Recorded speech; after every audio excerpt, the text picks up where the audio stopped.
بسم الآب والابن والروح القدس الإله الواحد أمين.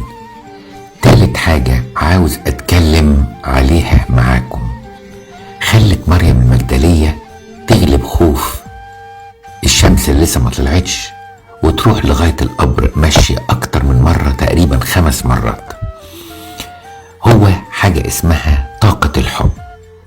الحب لما بيتوجد الحقيقة بيخلق طاقات كتيرة قوي جوه الإنسان، وهي حبها للمسيح كان حب very pure أو نقي جدا وقوي جدا. عايز أحكي لكم حكاية شفتها في التلفزيون من 40 سنة.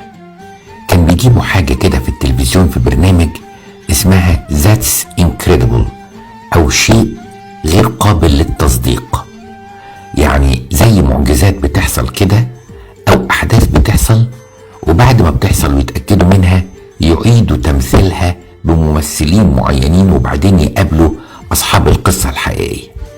القصة دي بتحكي إن في أم في أمريكا كانت بتغسل المواعين وقدامها شباك بيبص على جزء من البيت، وفوجئت إن عندهم عربية نص نقل وزنها تقريبا 1 100 كيلو، يعني 1100 كيلو.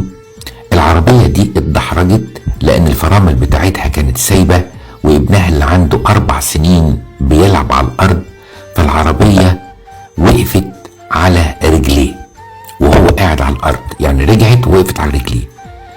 وسمعت صراخ الابن، طلعت جري وابتدت تنادي وتقول ساعدوني ساعدوني ساعدوني. ما كانش في حد من الجيران موجود غير جارة عجوزة في البيت اللي جنبها، شافت بعينيها وسمعت صراخ الأم، فاتصلت بالشرطة والمطافي والإسعاف، لأن هناك بتبقى الحاجات دي بتيجي مع بعض كلها مرة واحدة. مع صوت الابن لما جت الإسعاف والشرطة لقوا الولد الحمد لله طلع من تحت العربية، فبيسألوا الأم انتي عملتي ايه أو ايه اللي حصل؟ قالت لهم لما لقيت العربية فوق رجل ولادي أو ابني وهو بيصوت، أنا رفعت العربية وقلت لابني اسحب رجله، وده اللي حصل. الضباط ضحكوا لأن جابوا 2 رجالة من المطافي ويحاولوا يشيلوا هما الاتنين 2 رجالة شداد يشيلوا العربية، ما قدروش. 5 رجالة ما قدروش، فقالوا لها طب حاولي تاني.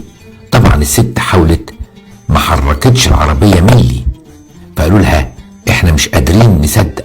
لكن الست الشاهدة أكدت ان الست رفعت العربية اللي وزنها 1100 كيلو.